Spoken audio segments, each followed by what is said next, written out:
Good morning, it's Monday, February 3rd, 2020, 9 a.m. It's the Muscatine County Board of Supervisors. I'd like to call the meeting to order. The first item on the agenda is to review the agenda. So moved. Move to approve as presented. Second. I have a motion by Scott, second by Nathan. Any discussion? All in favor signify by saying aye. Aye. Opposed, the same. Motion carries. Item number 3 is to receive comments from the public. Is anyone here wishing to address the board on an issue that is not currently listed on the agenda? Seeing no one come forward? Okay, look at me. Huh? Seeing no one come forward, we move to item number 4 is a public hearing on a request from Richard L. and Lana Ryan, record owners, to request to rezone approximately 1.9 acres Fruitland Township from commercial to R1 residential. Eric? Yes, good morning. Zoning Commission recommended unanimously that this property be rezoned from C1 commercial to R1 residential district. Current use of the property is actually residential. There's an existing single-family dwelling on the property. It had been previously rezoned along with some adjacent parcels years ago to commercial. This was even before the Highway 61 realignment in that area. If you haven't had a chance to look at where it's at, it's just past the airport in the Thayer's Lodge area. There's been really no residential development. The development trends in that area really don't make it a very ideal location for commercial development. One of the reasons the owner would like the rezoning is they've purchased the property and found out it's a residential use with a C1 zoning. That makes the residential use what we call, or our ordinance calls, a non-conforming use. It's allowed to continue uninterrupted that way. However, if there was a fire or a disaster, there's no guarantee that you can rebuild and continue that residential use. A lot of financial institutions don't like that uncertainty, and so in order to gain the immediate right to rebuild and continue residential use, they wish to rezone to residential. The Zoning Commission, as well as staff, feels it's completely appropriate in this location. The commercial development is much more suitable on the edges of the city limits or where there's existing sewer and water. It's predominantly residential in this area anyway, so obviously it's a downward departure in land use intensity. So staff fully recommends the rezoning to residential. Is there a street address? Yes. Maybe I just missed it. 2101. Yeah. 2101? Old Highway 61. Got it, thank you. Ah, okay. But there's still a little bit of commercial around there that the other parcel owners haven't requested. So I mean, if there ever was a desire for some small scale commercial, it could still be accommodated. It's just not really the development trends we see in that area. So Yeah, seems very legit. So this is a public hearing. Does anyone want to speak for or against the request? Anybody have I've got a question. Is there, and this is magic, so, we can't trust it down to the inch, but is there an encroachment by the building on Salazar's property to the northeast there onto this property? that I couldn't tell you by looking I at do the. know that our neighbors, like their fence line is on our property. Okay. There's like, this seems to be, there's like a two-bay garage or something like that. It almost looks like that comes across, and there's a shared driveway there too. Or you're dependent on that driveway. Is there an easement that grants them access through there? I don't know, I know that we own up to the building, because the Yeah. building needs to be a part of our property, Okay. but it's not anymore. But I Okay. do use that drive, but we have main drive too, Okay. Cause and maybe this picture isn't up to date, but I don't think it affects this. I'm just concerned that you might not have direct access to your property based on the picture I have, and you might wanna make sure you take a look at that in the future. But yeah, I don't have a problem with the request. I think it's a good one. any other questions? Okay, if not, I would, this is a public hearing, so I would Move to accept a clo- motion to close. Move to close. Have a motion by Nathan to close the public hearing. Second. Second by Scott. This is a roll call. Santos? Aye. Nathan? Aye. I vote aye. Scott? Aye. Doug? Public hearing is closed. Next item is discussion possible action to approve an ordinance rezoning approximately 1.9 acres in Franklin Township from C1 commercial to residential. Move to approve. I have a motion by Santos, second by Scott. This is a roll call vote. Any further discussion? I would just note that this is our first reading of the approval. We'll go through 3 readings and then before it's final. Okay, so Santos? Aye. Nathan? Aye. I vote aye. Scott? Aye. And Doug? Aye. Motion carries. Okay, anything else here? I believe so. All right, thank you. Item number 5, item from County Engineer Keith White. Item 5A is discussion and possible action to approve the purchase of a tractor trailer for hauling rock. Sorry. Good morning. Good morning.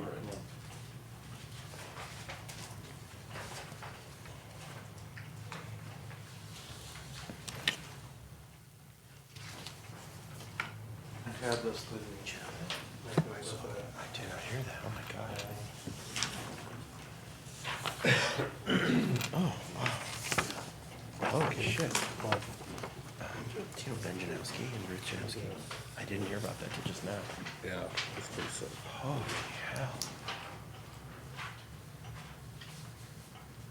Okay, we basically would like to, look at purchasing an additional tractor and trailer for hauling rock. Basically, in my re-estimate of this year's balance, I had included that expenditure. If we don't do it, then we'll have more money in our balance. But our actuals, you can see we purchased the first one in mid-2018, and you can see, actually on our dump trucks, our mileage ranges from worse than that to a little better than that. Ranges from about 3 to 5, depending on the conditions and who's driving them, but that's the average of all the trucks.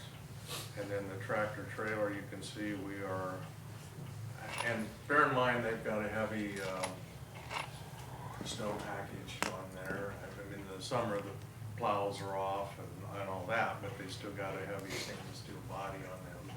The tractor doesn't. You can see we have, you know, considerably better fuel mileage, and we haul over 11.1 is the maximum on any of our tandems. So you can see we're hauling over double the amount of rock too. Is that like a flow boy, Keith? The No, it's a belly dump. belly dump? So, Yeah, I recall you're so back, so it's worked well for you. I know it's you. worked really well. Okay. Really well. You know, you're putting twice the material out there. What is the cost for more this? effectively. Under about 100 and. he's got The, What was in the packet, the cost? That was, yeah.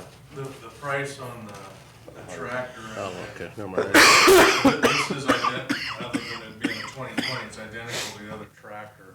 And that's just over a 3% price increase in 2 years.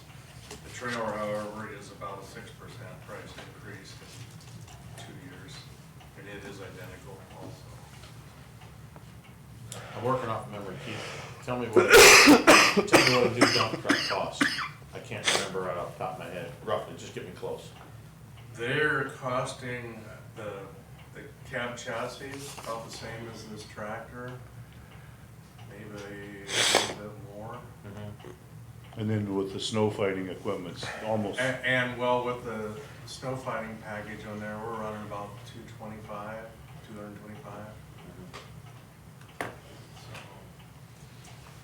I like the idea. It's like having 2 dump trucks out there. Oh, absolutely. Yeah. One operator. It's much more efficient. The only question is, do we need it? It is much more efficient, so. I think the payback, not putting the miles on the snow fighters will more than pay for it. You know, I'm in my 22nd year, but you know, I've told you all my other counties all have at least 3 tractor trailers. You know, so kind of late to the game, but we tried that in 18 when we thought we needed to get more rock out there, and very successful. Excuse me. And you're able to move your excavators and things like that with the, you have a We low have- boy trailer we piece have, of home? we have a, yeah, we do. And we do have quote an old tractor that we pulled back. Is that the same one? It is, and it was body used.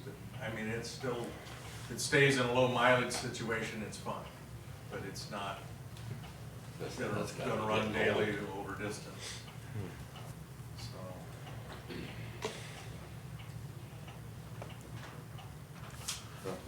Do we have I a, move to approve it myself personally. Okay, A second. I have a motion by Scott, and a second by Doug. I'm sorry, I didn't mean to. Sorry. Any further discussion? do we have any quotes besides what we have here, or are we, we do not. I mean, last time we quoted, I believe it was Freightliner that you would have saw. We could get that, but, you know, we just soon stay with identical Mack trucks. well, and I'm good with getting the same model, I'm just asking if there's other suppliers for that same model. Well, again, on Mack, you got Houseby, you got Gator, and Cedar Rapids, I forget the one. And, you know, we've been there before, they won't bid anymore against another Mack dealer that's Okay. getting the work every time. Okay, so I have a motion and a second. Any further discussion? All in favor signify by saying aye. Aye. Opposed, the same. Motion carries. Projects update, Keith. The bridge up on 120th, that project, which Iowa Bridge and Culvert, which had started, they've got the bridge just about totally torn out, should finish that today and start on some other work up there. We have a pre-construction meeting planned on G28, February 13th, or scheduled. And just a reminder, we have a letting on 2 projects next week.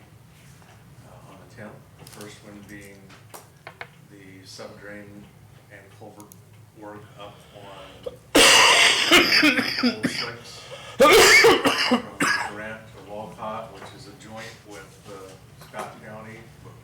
We're the lead, so we extended all, we filled them back for actually a little more than, the road does some curving, a little more than half of it is in Scott County, so they'll ultimately pay a little more than half of the project cost. And then we have our culverts in various locations of the project to be let next week. On the design side, about the only thing that's changed, the bridge on Douglas just north of Nichols, and the one out on Trolley,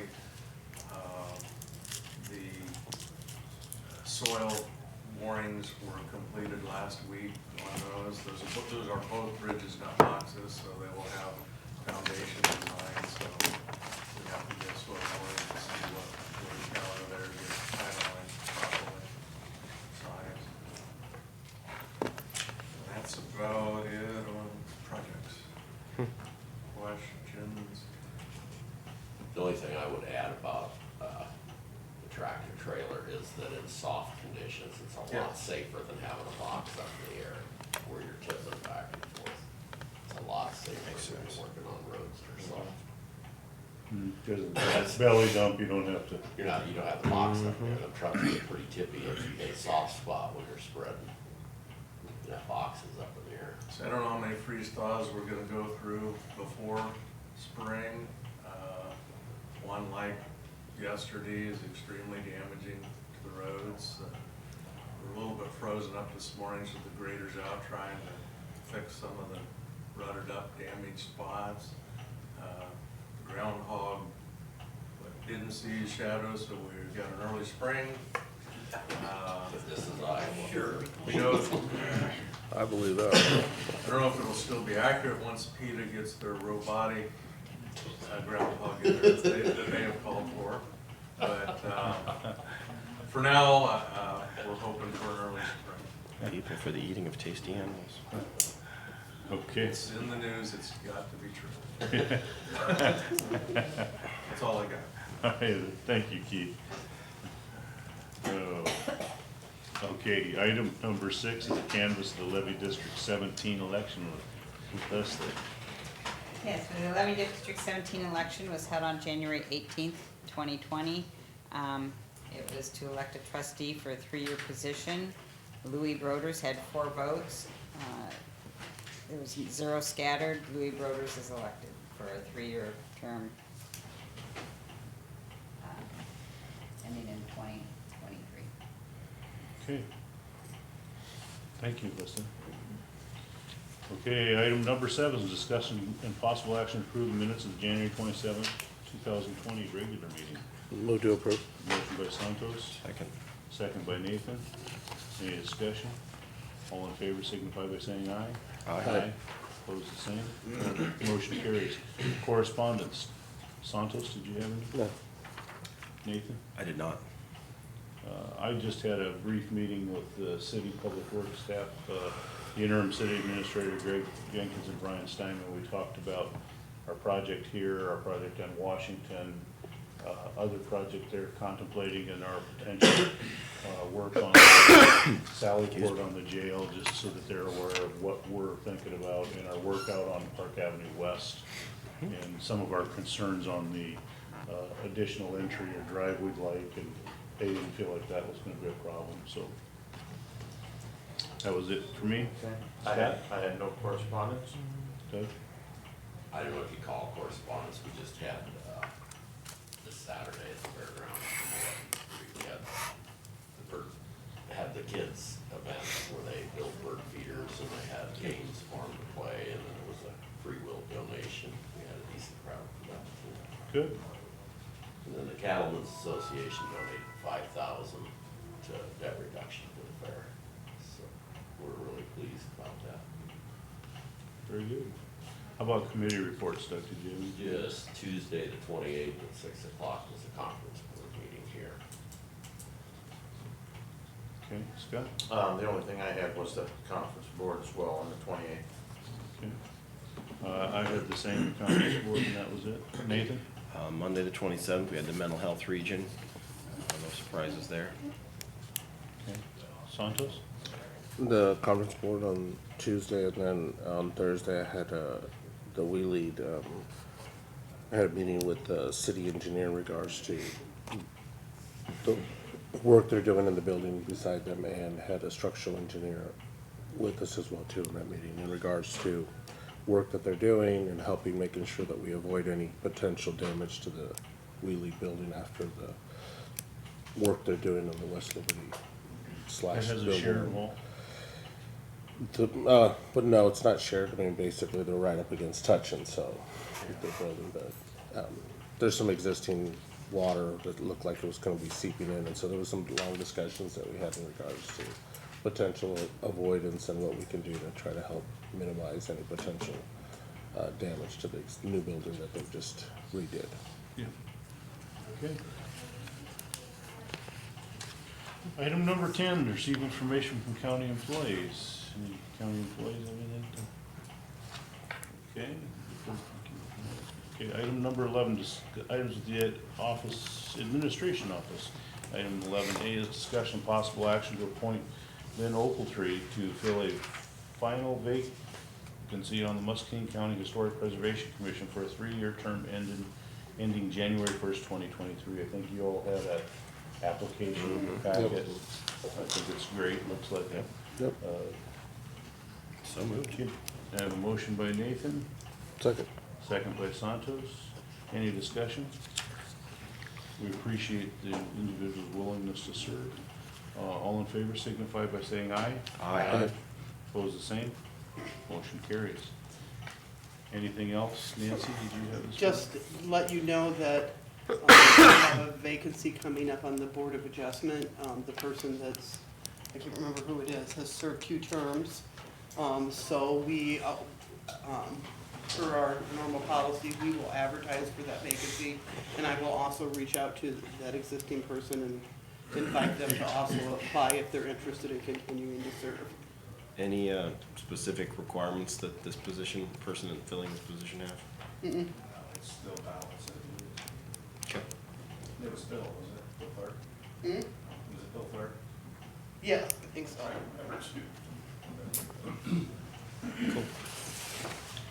All right. Is that it, Nancy? That's all I have. Anybody have anything for the good of the order? All right, nothing comes before the board, meeting is adjourned.